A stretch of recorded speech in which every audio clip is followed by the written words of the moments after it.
We don't need to reinvent the wheel when it comes to sustainability. It's following the leads of cultures that have embodied this, but we actually don't have enough stories of what that specifically means in specific contexts. Exactly.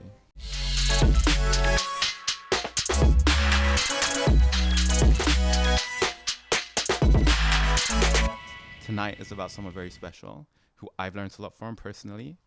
There's very rare to have someone who articulates the complexity of this world and its issues of climate, sustainability, heritage, culture in such a sophisticated, powerful, and elegant way. She's a friend, and I've learned a lot, and I can't wait to deep dive into the journey that is her life and really zoom in on, challenges and triumphs that have happened throughout her career that might help us on our own trajectories. It might not be directly related, it might be, but I think there'll be lots to learn in the inspiring journey that is. And please, a loud applause for Aditi Mayer.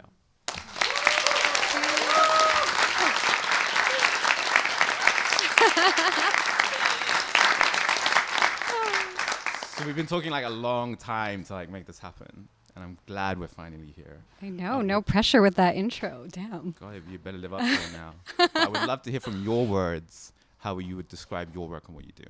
Yes. So I identify as a visual storyteller in the sustainable fashion space. I am trying to bridge cultures through fashion and allowing fashion to be this vehicle for us to think about climate action and our relationships to one another and our relationships to the planet.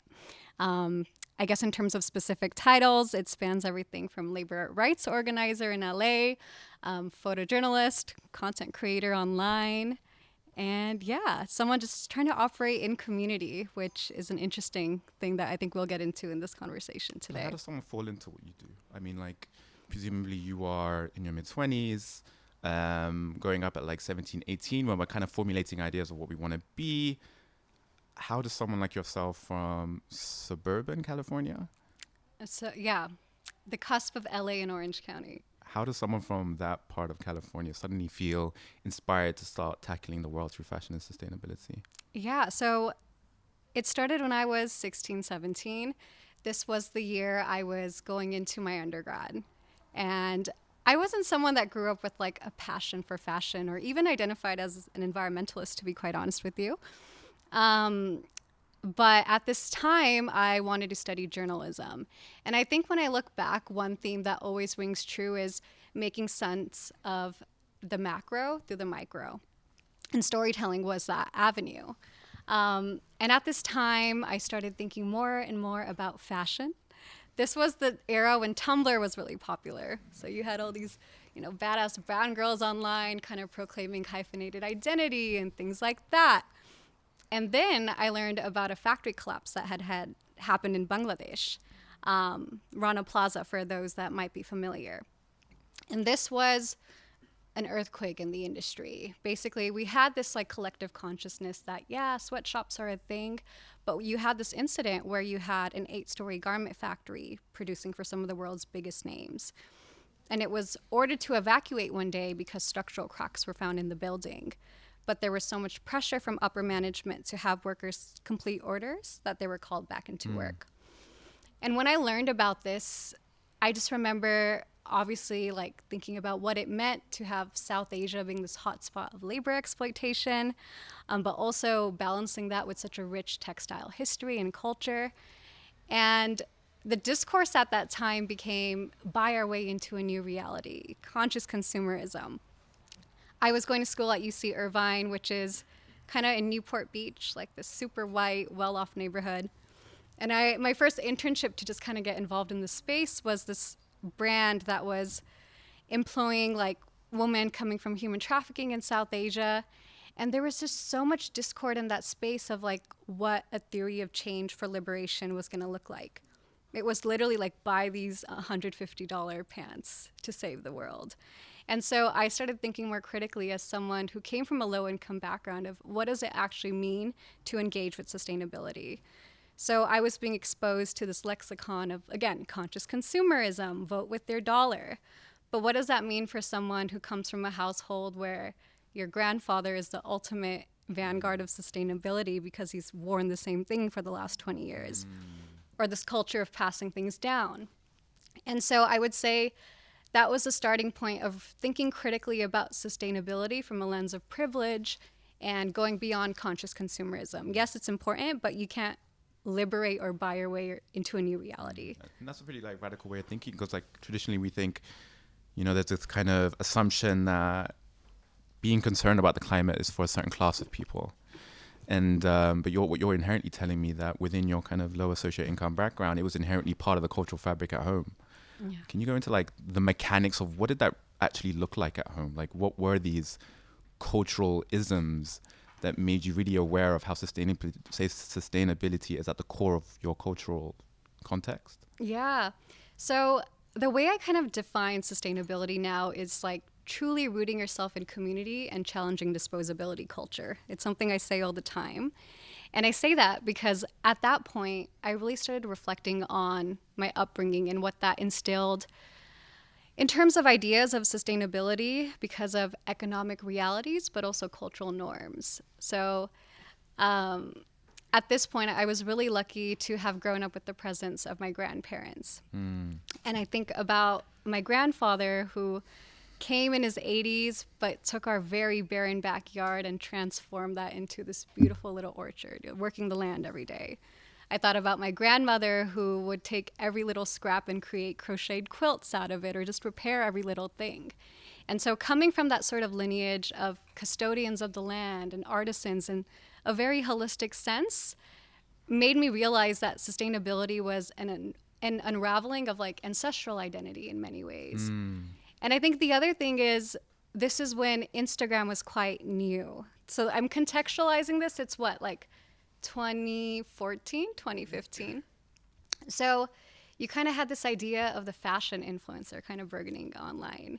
And I think the reason I really value this conversation is so many people who become, you know, public figures in this space, like we hear about their origin story, but seldom do you hear about the people that love them into being and those stories. And it's something I've been thinking about a lot, right? When you kind of have a cult of personality and like, you know, their origin story. But I think for me, this idea of being loved into being, and I think that provides a more hyper-specific understanding of what sustainability means in the context of a culture, in the context of a home. And that's what the last few years has been, like unraveling that. But that's why I'm like super excited to talk about you. There's the luxury of interviewing you as opposed to watching an interview with you, because you do operate in very like climate conscious spaces. There is a very like racially homogenous kind of environment about them.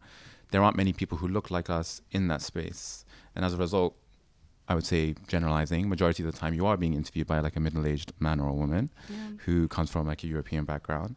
So there is only like a cultural superficial level in which you're able to access, right? It's like, what are 5 ways to be sustainable? Yeah, like, oh yeah, buzzwords or speed round. Yeah, exactly. I hate it. But what I'm super looking forward to like getting into the details is because there's a cultural level which we understand each other. There's an experience, there's a home. When you talk to me about like the granddad at home or the grandmother with a sewing box in a kind of cookie tin, or my grandmother with a suitcase that had like weird things like, I don't know if any of your grandparents did this. My nanny had like a ponytail. Just mine. A ponytail? It was like, basically it was her old hair. She would like had the strand of her hair. Was that just my grandma? What was it, like thread or something?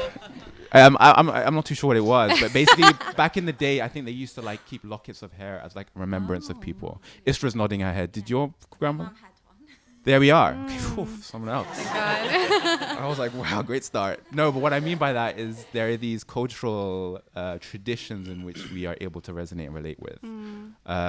And going deeper into the idea of, yes, your origin story, but like, what did that house look like in terms of the cultural uniqueness of it? Like, what was it? Was it literature? Or like, how did your grandfather give you vehicles to access a deeper understanding of who you are, which eventually led to you arriving at where you are today? Yeah, I think one of the first things that comes to mind is having a father, a really interesting father, who was quite anti-capitalist in nature, but obviously didn't have that language. And so even though we came from like a low-income background, from a very young age, he was like, you love photography, you love storytelling. You're one of the few people that have the privilege of identifying your passion at a young age. Chase that, money will follow. And so it was this really interesting dynamic where I felt like I had the luxury of being surrounded by a very present family. You know what I mean? Like, I grew up in a neighborhood where my grandmother was across the street at my cousin's house, which is where we grew up until we could have our own space. And so it really was like a village in its own way. Like, my mom wouldn't know where I was until 8 p.m. because I was chilling with my grandma, who was like, teach me some words of English because I need to pass my citizenship test. So she'd be like, how do you say this in English? And I'd tell her, and she'd be like, this is how you say it in Punjabi. And so, yeah, I think the presence of elders was a really big thing. When I visit my cousins who are still in India, they often say, like, you have such a time capsule understanding of Punjab. But my reference points were 2 generations back, right? The songs that they taught me, the way that I speak. And so I think that sort of nostalgic understanding of Punjab, for better or for worse, was a really grounding force in my life. Once I got a bit older in high school, I went from being this super shy girl to getting into Bhangra and Gidda and a lot of folk songs of Punjab. And I remember one day I was like listening to this one artist, learning the words of this song, and I'm singing it, and my grandma starts singing it with me. And I think this was a new song, right? And she goes like, we would sing this back in my day. Like, I used to be the captain of our like team, if you want to call it that, back in the day. So I think dance and song was like my first actual touch point with like thinking about culture in that way. And what it really means to like sit at the feet of the elders, which I know is something that you think about and talk about quite often, and learn the context of a space and the values that framed that 100%. Generation. And it's interesting with Bhangra specifically, like, obviously it's fun, like you have Diljit at Coachella, but a lot of my first exposure was looking at Bhangra through the lens of like, what are songs are talking about, like land-based relationships. The fact that Bhangra started as a celebration of the harvest festival, and you had Vaisakhi, and even each dance move, like Faslan, it's like literally like transporting crops from one side to another. No, is that? Yeah. So the moves in Bhangra are representative of like, the genesis was people who tended to the land. Yeah, which harvest. Transformed later into like a dance. Yeah. It's insane. So it's interesting. So there's a lot of themes about our relationship to land. And with the Gidda, which is a lot more of like a safe space for women, the women would get together in courtyards and sing about how they hate their mother-in-laws. And it was, that's a really big theme, but it was like therapy at that time of what it means to process in a community, do that through song and dance. And so I think these touch points, when I think back, really informed cultural sustainability, right? This idea that like culture is a vehicle for a specific language, a specific ecology. And that is so, so inspiring for me to explore, because sustainability means so many things, yeah? But I think we're at a time with like the climate crisis and everything where we have enough information. We need more meaning. And if we need more meaning, we need more identities to inform like what that actually means to you. What is your place-based relationship, whether that's London or LA via Punjab, And that's what I really wanted to explore with my work. Why I find that super interesting is I think I grew up, especially going back to my countries of heritage, or even like in suburban London where I'm from, which was a very diverse neighborhood, etc. I got really frustrated that people that looked like me often seemed like the most negligent of the climate around them. And growing up, you're young, impressionable, you could quickly probably assume that there's something about your culture that is neglectful of the climate and the environment. But what I'm hearing through your experience growing up is that actually it's the opposite. It's not a lack of culture that results in being negligent towards the environment, towards being responsible and being a supporter of the climate. But it's because you had a lot of culture growing up that maybe you realize the importance and the significance of the environment and the climate around you. Yeah, I think diving deeper and digging stories that like unveiled the context of cultural touch points was really important to me. So like Bhangra was like one thing that it's a recent memory that I've unlocked. It's like, whoa, like not only was that a way to build community, but when I really looked at like what the songs are talking about, it unveiled a whole other understanding of the world. And I think another thing was, we had this whole idea of decolonizing fashion kind of growing online where people were like sporting their like ethnic wear. And then it became a question of like, okay, if we're going to like kind of decolonize the aesthetics of the industry, what does it actually mean from a power dynamics perspective? Mm-hmm. So with that like foreground of working at this, ethical fashion brand that was like super white and was like, yeah, buy your way into a new reality, I really started looking for an alternative way to kind of like build in this movement. And then I realized that, labor exploitation was always talked about as this distant abstraction that happened overseas in our home countries, but it was actually happening in LA as well. So for some context, LA's second biggest industry is like the cut and sew garment industry, and it's run on the backs of undocumented folks. So you have a lot of really interesting dynamics of folks attempting to speak out against wage theft and labor abuse, but being threatened with deportation and ICE. So that was something that I became privy to. So I started kind of organizing in that space. And I think that really showcased a way of sustainability that was building power from the bottom up and alternative ways of just, existing with one another. So that was a really inspiring time of what does it take to to build a movement of like mutual care and looking at things like policy, but also just like awareness and grassroots movement building. So that was a really important, I think, entry point for me to think about alternative modalities of sustainability. Yeah, powerful. I mean, it kind of reminds me of one of the things I wanted to kind of trap back to. I remember one of my trips to, be it Pakistan or even East Africa, and it's this kind of tension that happens between people who are children of immigrants from those countries and the locals who've been born and raised there. And going back, there is almost of course, there are parallel experiences in which we see the world very differently. By virtue of like me growing up in London, I'm exposed to like things that my cousins back in Kenya would not have access to, or Pakistan even. And as a result, there is a bit of friction, there is a bit of tension. Yeah. Do you ever feel like your ideas, which are obviously shaped in a Western experience of culture and sustainability and climate, do you ever feel like people back home, be it your countries of heritage, see your work differently as opposed to people here? Yeah, it's a really interesting dynamic. I wonder if growing up in the West, you're just hyper aware of the mentalities that frame your family life versus how you experience the world at school, right? Like individualistic versus collective mindsets.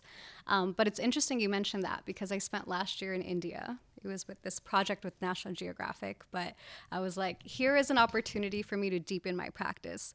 I talk about South Asia, I talk about the impacts of colonialism on our textile and fashion industries, but I really want to ground that, again, at the feet of elders and learn from those at the forefront. Mm-hmm. And so when I went, it was a lot of like jokes from my cousin being like, well, what's all this that you're like going on about of like preserving the spinning wheel and wearing natural textiles? And I think it is the reality to some degree of like, they're navigating such distinct political spaces, so much turmoil that a lot of their immediate focus comes upon survival. So I wonder if it is the role of the diaspora to kind of reconsider these nuances. But there's no easy answer because I also know that we've been afforded so many privileges that allow us to kind of reflect on that. But with that said, a lot of that work in India was actually just centering myself with elders that I think are kind of the last frontier of what an alternative can look like in terms of how systems operate, how we kind of have a responsibility to one another. So a lot of like the actual work that I was doing there was with farmers who in Punjab, essentially in the 60s and 70s, there was something called the Green Revolution, which is not what it sounds like, but farmers were essentially forced to plant paddy or rice. It was this whole scheme to increase yields of certain types of production. And it kind of wreaked havoc on the land because you were planting a type of crop that wasn't native to that space. so extremely water intensive. Pesticides were introduced. So every year you have the water table falling, you're seeing the degradation of the soil, and at face value, yields are increasing, but overall, the quality of the land has really degraded. But there is a whole movement right now of elderly farmers who have seen what things were like 50 years ago, who were planting native ecologies and sustenance farming that are like, we need to return to that. So I'll share a story with you that was really powerful. I was in what was historically the cotton belt region of Punjab, and I'm talking to this older couple who have really seen a lot of these changes. The husband is a farmer, his wife is a weaver. And as I'm talking to him about, how so many things have changed, he's like, you reminded me of something. I'm going to go bring you something. So he goes into his shed and he pulls out essentially like a little cloth bag and dumps it out on the munja or the cot. And it's a bunch of this like naturally brown cotton, and there's a bunch of it. And he said, 40 years ago, I had a feeling that things were going to change. And I had a feeling that we weren't going to see this indigenous type of cotton in this region anymore. So I made it a point to save it for future generations, but to be honest, kind of forgot about it in the process. And so that was such a powerful moment. I was with someone who was, in this organization all about saving seeds, whose jaw was on the floor. And so now they're attempting to germinate that seed and kind of revive a localized economy. Elderly women want to return to the spinning wheel and taking that cotton and constructing a whole artisan industry that's localized to that region. And it begs the question of like, so many of our cultures had these like decentralized systems that were really rooted in rural self-sufficiency and hyper-specificity. Where does that kind of lie in our world today? So I think the ideal future of fashion for me is actually tied to a deeper conversation of decentralizing our systems so we can honor all these different place-based cultures and practices that have gone back millennia and are tied to sustainability. But we don't talk about it like that. No.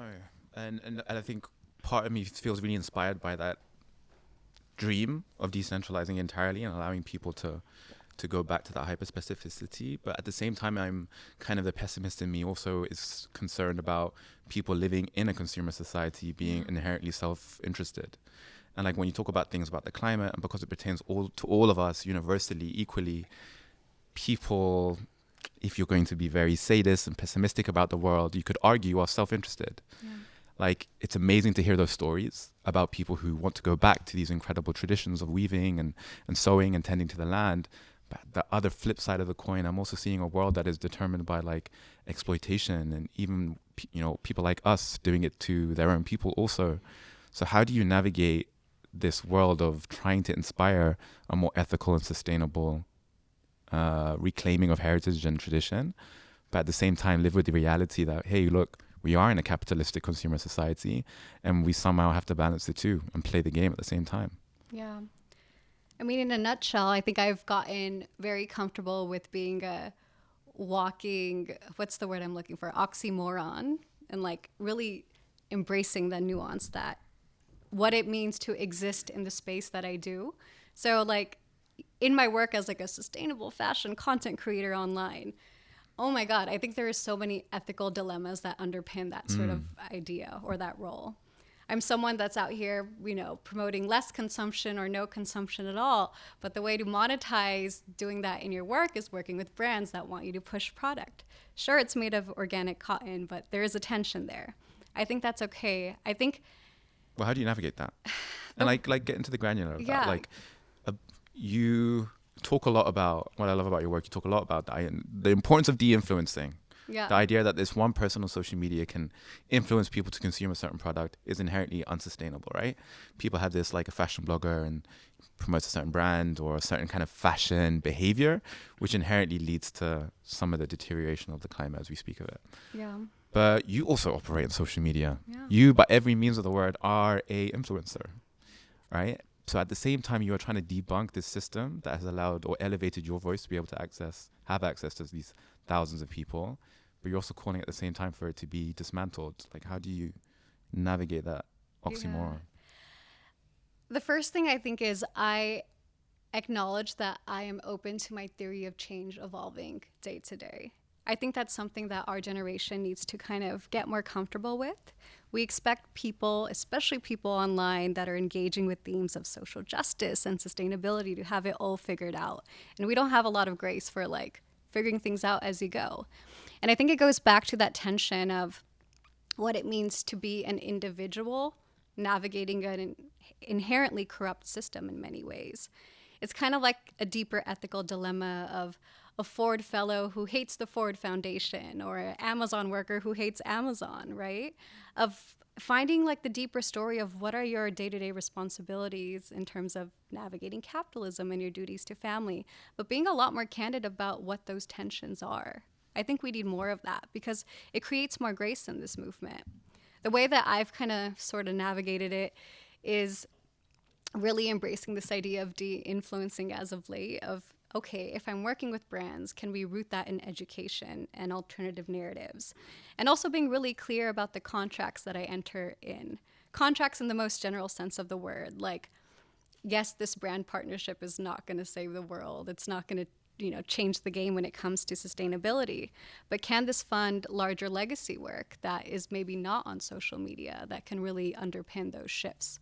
Whether it's being in a room like this where there's interpersonal relationships or, a film or a book.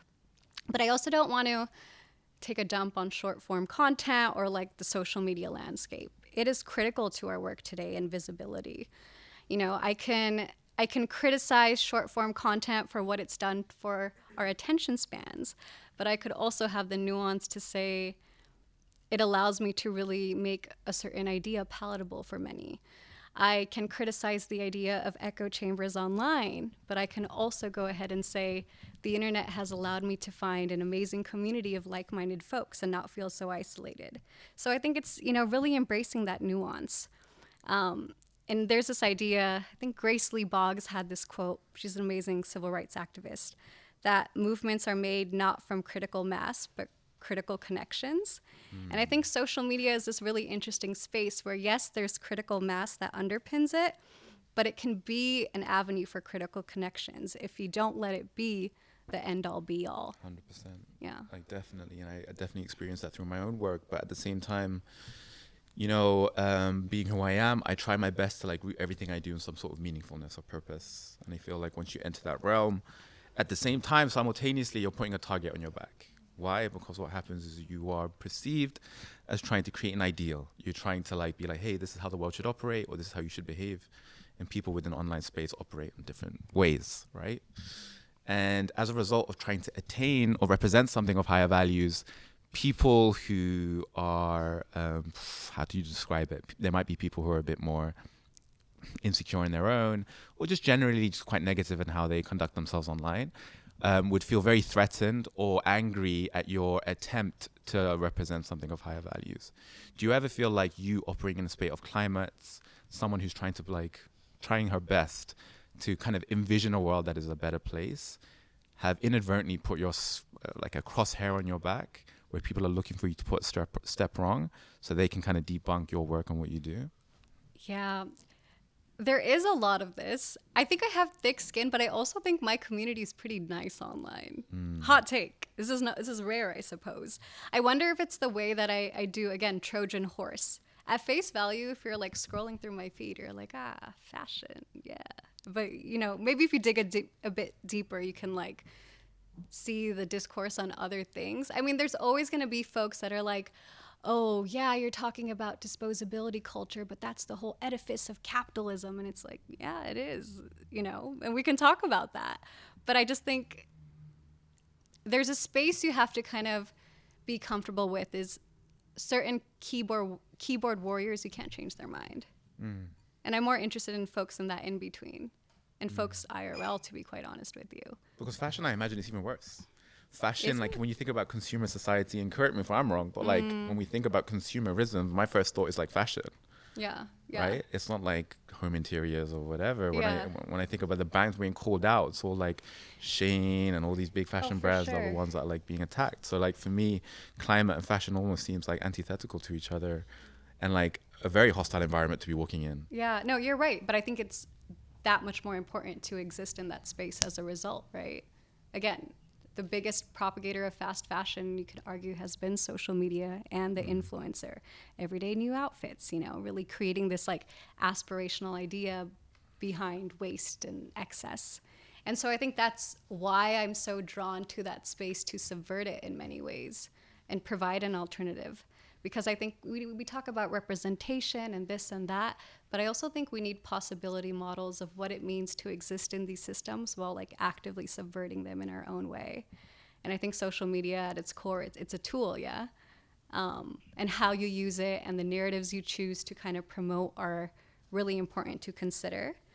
But the internet also, and I'm curious to hear your thoughts on this, it can limit the creativity a lot, because I feel like early internet, there was so much fluidity and excitement, web 1.0, we can call it.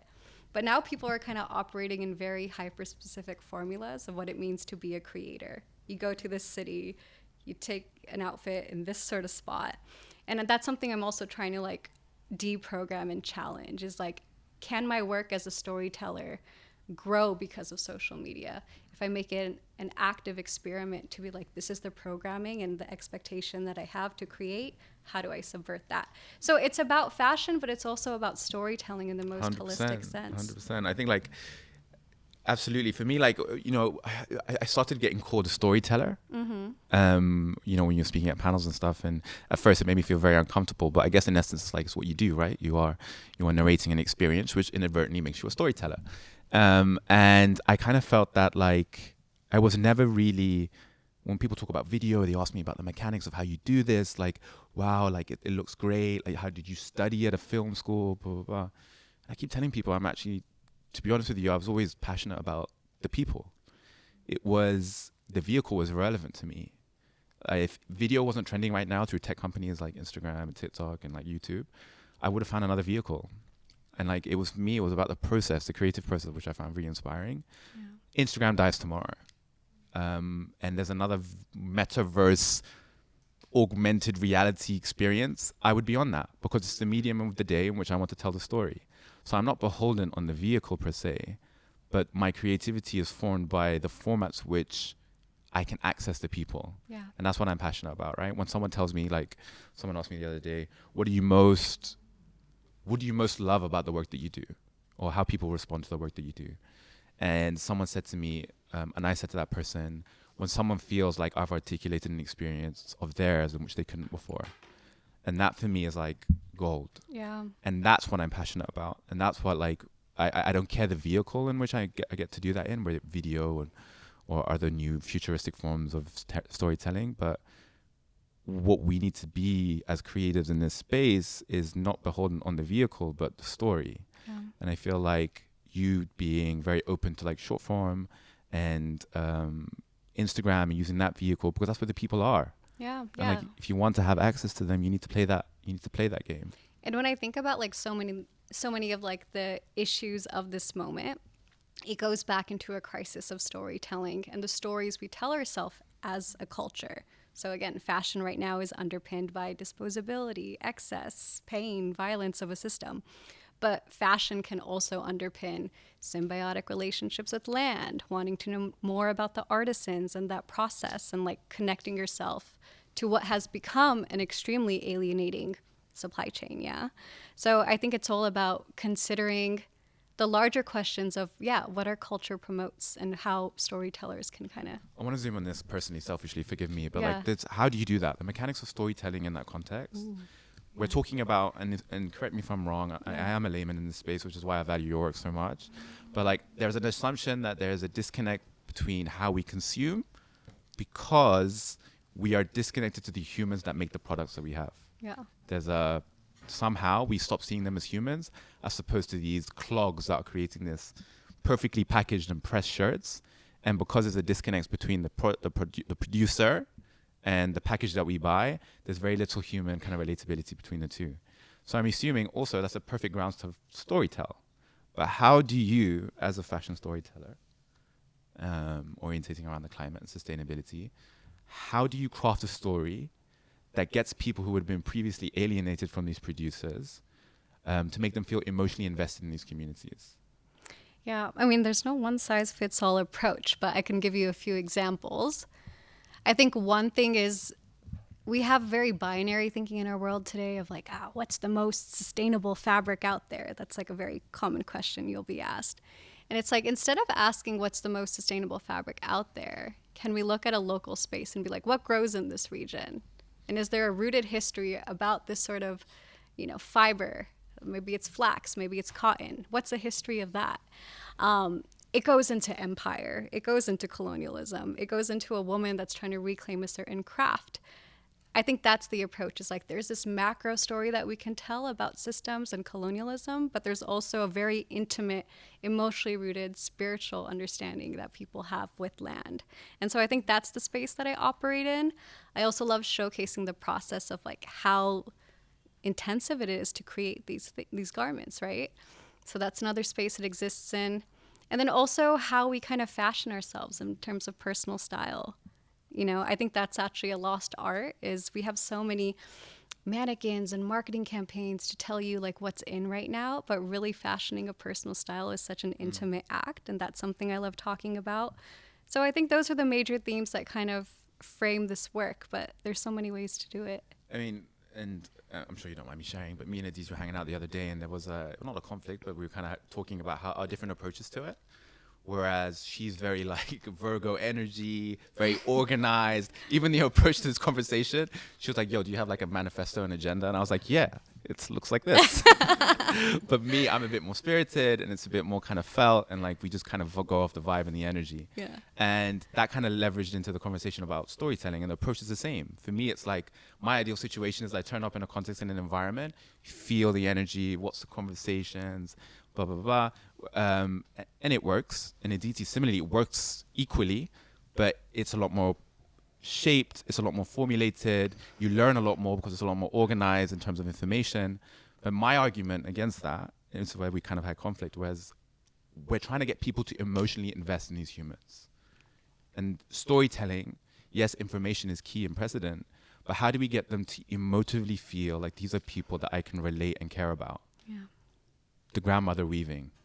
How does she become this image that I see on a screen, as opposed to like a person or a grandmother that I feel like, wow, I want to help this person.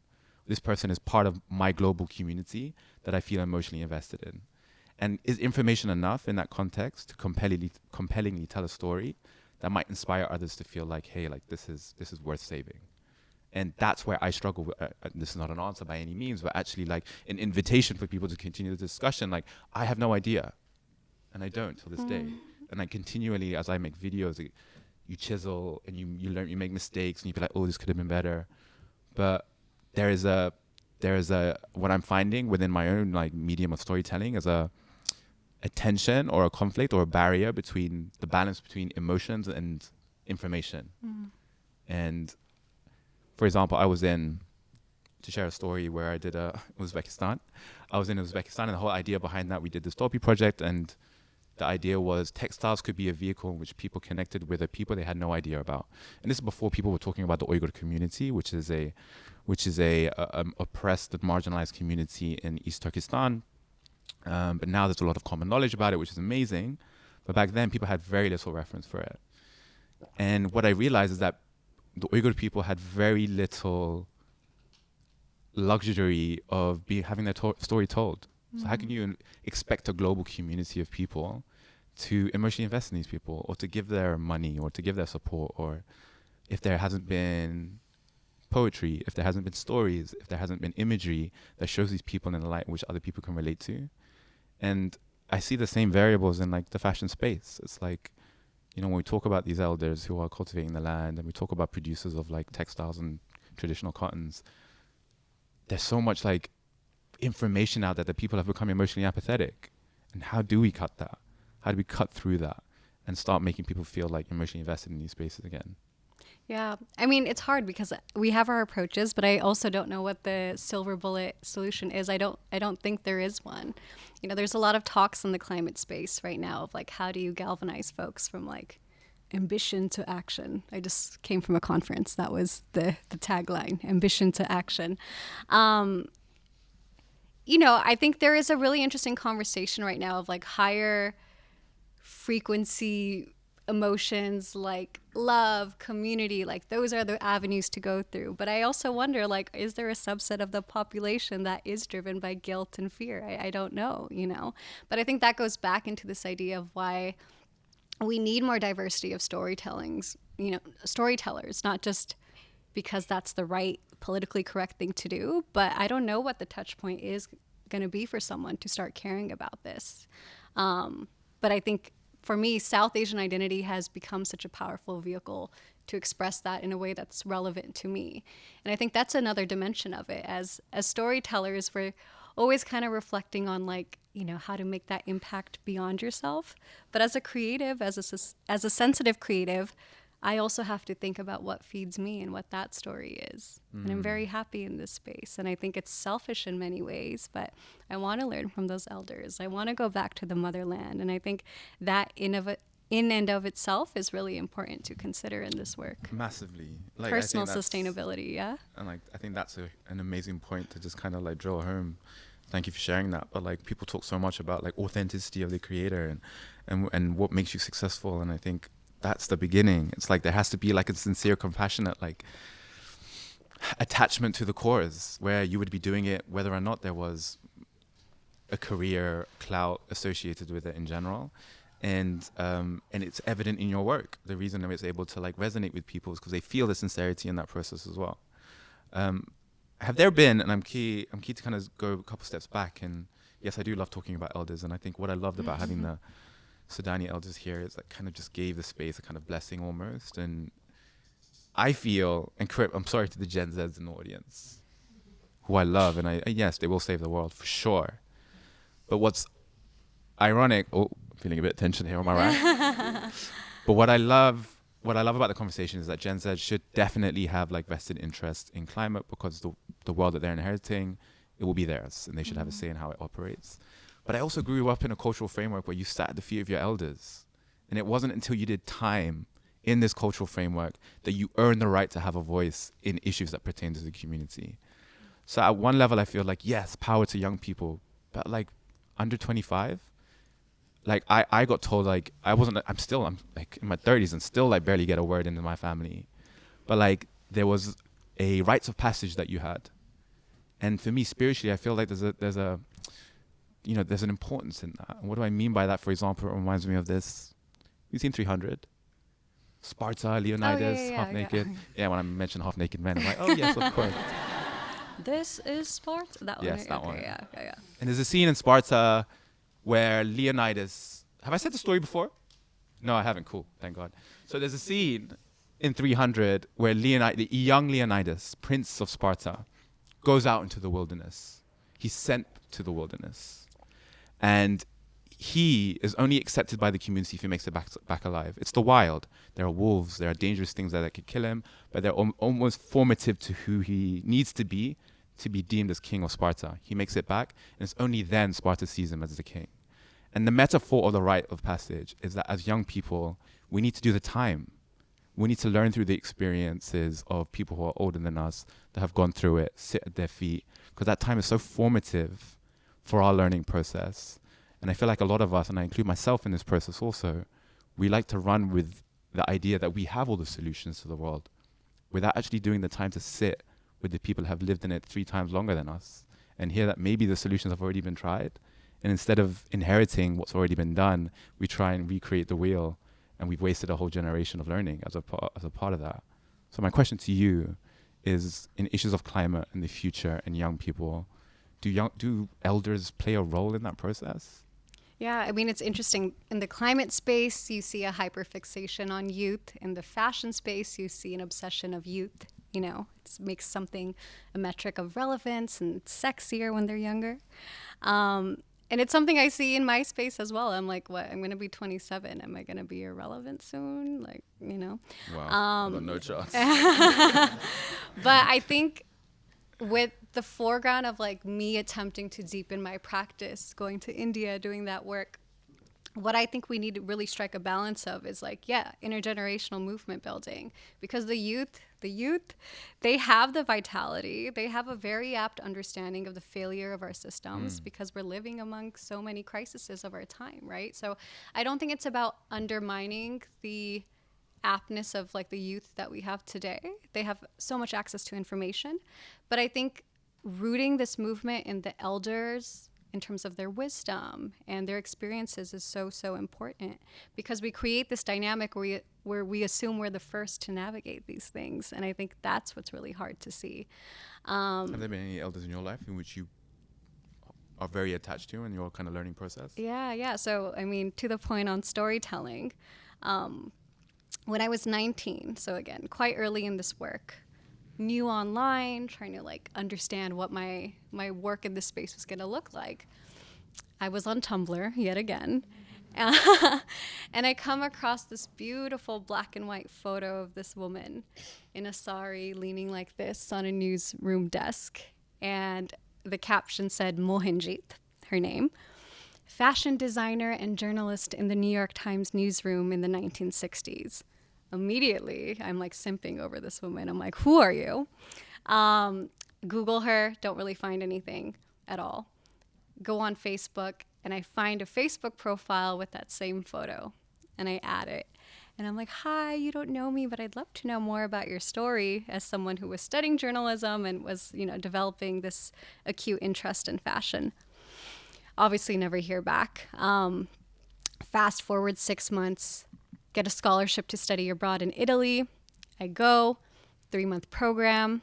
Last week of the program is rolling around, and friend request accepted. And I get a response, and she's like, hi, Aditi. If you're ever in Paris, come visit me at this address. So I go out of my way to go to Paris for this idea of a woman. I don't know anything about her. It could have been anyone. It could have It been a could. catfish. It could have been. It really could. But I don't know. There's just like a very magnetic energy to this photo. And so I went, checked into some shady hostel on top of a nightclub. And I'm walking to this address thinking all of those thoughts of like, this could be a catfish. Like, what the hell am I doing? And so I get to this, the street, all these like Parisian boutiques. And then I see the name Mohinjit. And I'm like, damn, it's a very Punjabi name, Mohinjit Garewal. And I don't know what she looks like beyond this photo, yeah? But then I see this old lady in the window just like, and I'm like, she could be my Nahdi, she could be my Dadi. I walk in and she immediately turns around, is like, Aditi, is that you? And gives me a hug. Hands down, most cinematic moment of my life. So we start talking. This woman grew up during partition, was in Punjab, family relocated. Saw a newspaper clipping at age 16 for a scholarship to study abroad in the States from UCLA. I was there on a scholarship with UCLA. Weird resemblance. I'm like, oh. So she came to the States, experienced the civil rights era, what it meant to be a brown woman in the States at that time. World War II was in the foreground at one point. Ended up being a writer for the New York Times. Ended up being a tour guide at the UN when it was very new. Ended up falling in love with the first diplomat of India to the US, was the second woman, ends up in Europe, gets heartbroken, goes back to India after a decade. And she was very young when she left, 16. And so when she went back to India, she got really interested in artisans and fashion and discovering India through the lens of fashion. But fashion as a way to understand identity, relationships to the land and community. So I'm listening to this woman being like, what the hell? Are you like me time traveling into like a past generation? And she's like, it's getting late. Where are you staying? I'm like, some hostel. She's like, come stay with me. So I ended up staying with her for 2 weeks. I call it my Parisian love story. And I got to first see the idea of this woman. So she has a boutique. This woman's now in her 90s, and she still has this boutique. Still goes to India, has her workshop with artisans. But fashion was her vehicle to really understand of what it meant to proclaim her identity in a white space in a very unapologetic manner. But for her, she's like, I don't in her own words, I don't give a shit about fashion, trends, this, all of this is meaningless. This is about survival of a culture. It's about maintaining an agrarian soul of a nation, because we have a very intimate relationship Beautiful. between land and fashion systems. Is she implying that like people experience fashion differently? Yeah. And India, I think, is like a really good example. South Asia in general. You know, fashion is an extension of the land and the labor that frames it. So can it bear added significance for some people more so than others? What? The Like what we wear? fashion? Oh, yeah. Like in the context of like why I'm thinking out loud is in the Yeah. context of like being children of immigrants, like what we wear is almost even more important, arguably, in the context of being disconnected from who we are and our heritage, Yeah. as opposed to someone who doesn't have that dichotomy inside their brain, right? Yeah. You're just putting on a t-shirt. Yeah. And me wearing a shirt that has like the patterns of a shamal suddenly which is a Yemeni turban, suddenly has like a meaning. Political context, yeah. No, it's really, you're right. There is so much weight in terms of how we fashion ourselves and what it means about our identities. And I think her story unveiled that to me. But I mean, so for some context, it's been 8, 9 years since I've met her. I don't know if that math is mathing. I try and see her every year. I decided to make a documentary about not only her and her life, but a portrait of intergenerational friendship, sitting at the feet of our elders. But this elder specifically is like, I don't even know what's going on. I'm grappling with all the questions that you are about hyphenated identity. What does legacy mean for me? How do I make an impact? And I think that was one of the most profound, she's just a very profound friendship in my life. And I think, again, it really drives home this idea of I am not at the forefront of exploring these intersections. It's been done. And we're unraveling what that means together. And that's the story that I'm interested in telling. And maybe I should do more personal. I need to like learn a lot from you, because I'm too much in my academic world sometimes. But No, but that story itself is, I think, it's very powerful. Yeah. I think this mirror kind of generation and even everything you said about building on what's been done is actually really radical in this space. I'm really concerned about the space, actually, because I feel like there aren't enough people like you, people with backgrounds like yourselves in this climate space. Why is that? Is it that our communities care less about these things? Are we more superficial? Are we based on ideas of just basically simply consuming, that we've lost a sense of who we are and how the climate pertains to our lived realities also? I would push back. I think we're definitely out there. I think it's a matter of who gets FaceTime. Yeah, I think, you know, we have this beautiful movement growing online of people of so many different backgrounds kind of contextualizing what sustainability means to them in their culture. Interesting. And it's growing. I do think, again, the climate movement, like so many others, very whitewashed, and who gets, you know, celebrated is a whole nother can of worms that we could get into. But I think we're out there. But I think there is a space for more possibility models, you know, creators like you that are giving a blueprint of what it means to use a vehicle, whether it's food or fashion, to dive a bit deeper. That's what I hope we can, you know, just celebrate more of. And these sorts of spaces are so important. Who gatekeeps these spaces? In that, you'd also think, ironically, in a time of like social media, which is such a democratic space, that you can build an audience, and no one is telling you how you build that audience or gatekeeping that followership from you. So who is gatekeeping people who look like us from being more out there about talking about these things? Yeah, I mean, I think that's the power of social media, even in my own context. Like, I really owe social media for giving me like a somewhat democratized way to get visibility.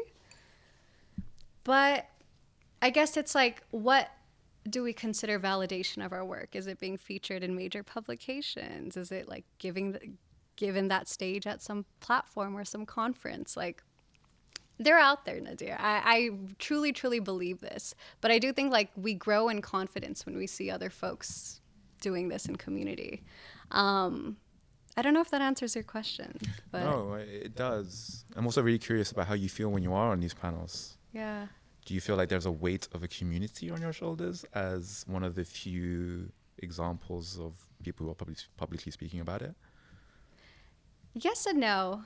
I think I never want to like proclaim this idea that I am the only one. Like, I operate with a community, a collective of folks, many of which that are in this room, that are really at really changing the narratives around environmentalism that exist, and making it personalized in their own way, and making sure they're talking about colonialism and white supremacy as the underpinning of the climate crisis. And that's a movement that, didn't start with our generation. It goes back to the civil rights era and things like that. People have been making these connections between like interlinked systems of oppression for time and time again. I think what I kind of reflect on is like contextualizing that in a South Asian context, what British colonialism did there and what that meant for fashion systems. Yeah, that's kind of what I think about. I just think about how important it is, and I'm trying to be better with it, to have the things that I wear tell some sort of story about who I am. And people like undermine and think fashion might be petty or mundane, but actually I see it as hugely significant. How, like, for example, my Indonesian grandmother didn't really talk about her heritage at all. She was very traumatized by that whole experience. The Dutch came and colonized, basically destroyed everything in the region, and she fled with two brothers. Those two brothers passed away. She ends up in East Africa, and she meets this beach boy Kenyan who falls in love with her and ends up in East Africa. She's the solitary Indonesian woman in East Africa, so her nickname is Ilia Jawiya. Can you imagine this, like, fair-skinned Indonesian girl in East Africa? She stood out like a sore thumb. And for my dad, I think the trauma was too close. But for me, I had an intense curiosity about it. But there was very minimal information because my grandmother passed away when I was very young. But what there was clothes. There was inherited clothes. And in Indonesia, we have a textile pattern called batik. And it's basically a wax print on a sarong. But I just thought these were pretty designs and patterns that didn't really have any meaning. But then looking into them more, you find that there is a deep meaning, and there's a deep tradition of communicating through textiles. And this batik, over a period of time, and I'm paraphrasing what is a very long story, but this batik was actually indicative of my grandmother's age, where she was at the time it was made, what village it was made in, and where she was living and residing in. So what I had inherently was a map, a treasure map of like learning more about my grandmother. And it led to this reclamation story of my heritage, which made me feel so much closer to her as a result.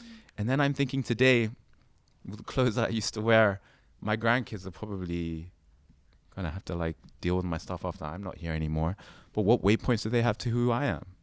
There is nothing about my Nikes or my like cause outfits and that tells some sort of story about the world I live in today or the challenges that I've gone through. And I feel like this deep tradition, which is so embedded in meaning, is at risk of really dying. And I think what's so beautiful about your work and going back, making people understand that our cultures are so rooted in poetry of textiles. It's not just clothes that we put on, but it's like, it's beautiful and it's meaningful and it's intergenerational and it's spiritual.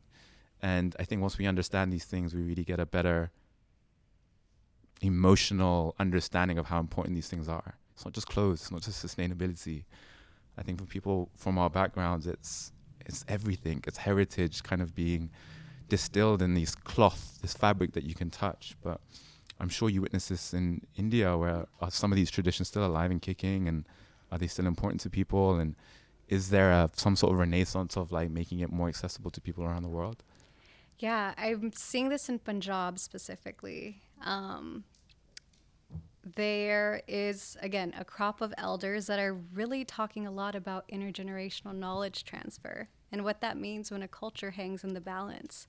When I was walking around Punjab, one thing I noticed is a lot of households on top of their water tank on their roof, they have a little cement plane if their child has gone off to Canada or the States, and it's a point of pride. But there's also a lot of conversations right now of like, what does it mean when your culture hangs in the balance, who is going to continue this tradition? And so I just think it's a very complicated thing because there's so much that plagues these regions, and it's not going to fixate solely on textiles. But if you actually understand the links that textiles have with agricultural systems and with sustainability, like it gets a lot more deeper rooted. This comes after, like in 2020, I don't know if you all remember the farmer protests in India. That was a huge awakening for the youth in India to think about just how broken our farming systems are in terms of sustainability and how we need reimagination. And so that energy is very hyper present right now, and people being like, okay, we repealed 3 specific farm laws in India. but now we have to kind of go deeper with this whole situation. So I see it growing. There's always going to be some folks that, maybe don't find value in those things and are maybe hyper fixated on coming to the States and having opportunities that objectively that we have been afforded. But I think the tide is changing. I see it growing. It's quiet, but it's there. And that gives me hope. I mean, it goes back to this, what we mentioned earlier, and I'll close on this, and maybe your closing statement as well, is this tension between diaspora and people who are still living in these areas. Is we see culture differently. It plays a different role in our lives. And a lot of the conversations that I found really interesting that I was having in Pakistan is that I placed an added significance on things in which they saw were just like, these are just things. Yeah. Why do you see them in this way? And I do think in a context of, through your work, I'm hearing so much about empowering these communities. But at the same time, I'm also hearing the fact that by virtue of you being or having the privilege of the education that you've had in the West, you have an added responsibility to start thinking more meaningfully about these things also. So I'm also hearing that we do have a role to play back in these places that could help better the situation. But I'm also hearing at the same time that we should allow them to kind of self-organize and empower the communities themselves, where it feels like, how do people like us, children of immigrants like me and you, come back and like better these communities or help create a more desirable future for the communities that we feel emotionally connected to? Yeah, I think, if we think about diaspora communities as this like bridge, there's so much that we can do in championing those mentalities and modalities wherever you are rooted. Like, bring that to your spaces. But also, there is so much that we can do in terms of like providing resources and visibility to the stories that still exist back at home, wherever that may be. So I guess with India specifically and my work there right now, it's, again, deepening my practice, but also allowing that to be seen in its own way. I think they're not going to have the same access to social media, but we're operating in this really interesting time where I always say, like, we don't need to reinvent the wheel when it comes to sustainability. It's following the leads of cultures that have embodied this, but we actually don't have enough stories of what that specifically means in specific contexts. Yes, exactly. And again, our generation that we're navigating right now, like, what often gives me hope when I'm feeling a lot of despair or eco-anxiety is how much change that we have witnessed from our current generation, from our grandmothers. Think about how much the world has changed, and let that be a testament of how much change can take place in terms of the values that dictate our societies, the mentalities that we choose to embody. And again, learn from those histories. It's not about reinventing the wheel. So I think that's the really interesting balance that we have to operate in. That's beautiful. No, absolutely. And what I feel really inspired by is like, climate, caring about this planet isn't something that we're being taught, especially in the kind of Western context in which we live in, but it's intrinsically part of what makes us who we are. All of our cultures at some level embodied some sort of holistic way of navigating this planet. Being custodians of this earth is a huge part of my spiritual context in Islam, where we talked about how important it is to like look after this world, this loan that's been gifted to you, this gift. And I feel really inspired by the fact that my tradition has this, where it makes me feel a lot more emotionally invested in figuring out solutions for it also. And I think in many ways, because of colonialism, and it goes into privilege and sustainability, we have this false idea that I've really been trying to like reflect on in our world, that if you are fighting for people and the planet, we have the assumption that that will mean a lack of material security, like we're going to be sacrificing something. Whereas in reality, it's fighting for people and planet that would give us the most security existentially, emotionally, physically. And I think that's the rewiring that I've been really reflecting on, right? Like, we think it has to exist at odds with how we operate in this world today. But I also think that's the difference between seeing ourselves only through the lens of our individual action versus existing in systems. That's why you got to sign that petition. Because if we see ourselves as like individuals operating and organizing in a collective, that's when you shift systems. Yeah, do all of the individual actions, be a conscious consumer, but recognize where true power lies and what those levers are really going to look like. And I think that's why the work that you're doing is so important. Is it goes beyond, shop secondhand, which is great, but really interrogates the system, which is important.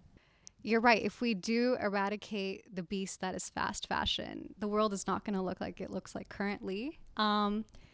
Two ideas come to mind. One is the degrowth movement. That doesn't mean the end of business as we know it. It means more secondhand systems, more swapping systems, more repair and take back programs. It's an alternative economy to a very linear system that we've had currently, which is create, consume, dispose. But we also have to acknowledge that like the planetary boundaries that we have currently are telling us that we can't continue with this current trajectory. There is an idea in the climate justice world of a just transition, of if you were to eradicate the fossil fuel industry, what would that mean for the millions of jobs for folks in that space? So it would also be supplementing a just transition in the fashion context, making sure that folks in the garment space or just factory settings have alternative modes of work. But it is a decentralized system that can really give light to that. And what we're seeing in so many contexts around the world, South Asia specifically, is that people are leaving agrarian backgrounds, agricultural backgrounds, to work in factories. And yes, we can make an argument of jobs, but they are being exploited at the end of the day. This is not a type of work, more often than not, that is rooted in respect and, you know, being able to provide in a holistic way. So I think we really have to dive a bit deeper of eradicating an industry will, of course, demand reimagination, but it's not going to require reinventing the wheel as well. I think what made that sound less daunting to me was that you're right, totally. In the last few generations, so many systems have completely changed. And when you think about climate change in the entirety of the existence, that it's totally feasible that a new framework and a way of thinking can be done over the next 2 or 3 generations.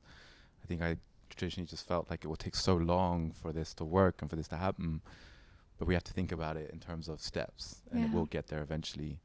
And it's all possible. Aditi, thank you so much. I think there is so much that I've learned. Some of the primary things that, you know, our cultures are predicated on these issues, and they're hugely significant. And it's not about reinventing the wheel. It's just about realigning and reattaching ourselves to this heritage and really inquiring within our given environment. All of us here come from different cultures and spiritualities and inclinations, but scratch deep enough, guaranteed to find a waypoint, a trajectory, a map in which how you should gently navigate this planet in a way that is sustainable and circular and beautiful. And I'm very grateful for Aditi for blessing the space. And thank you for your work, for articulating it so sophisticatedly, powerfully. And we've all learned a lot through that. I encourage you to follow her and her work and what she's been doing, but also melt in the space, meet people who are aligned in the same work that she's doing, but also people very differently. And hopefully the conversation can continue. I just ask you now to give her a warm round of applause.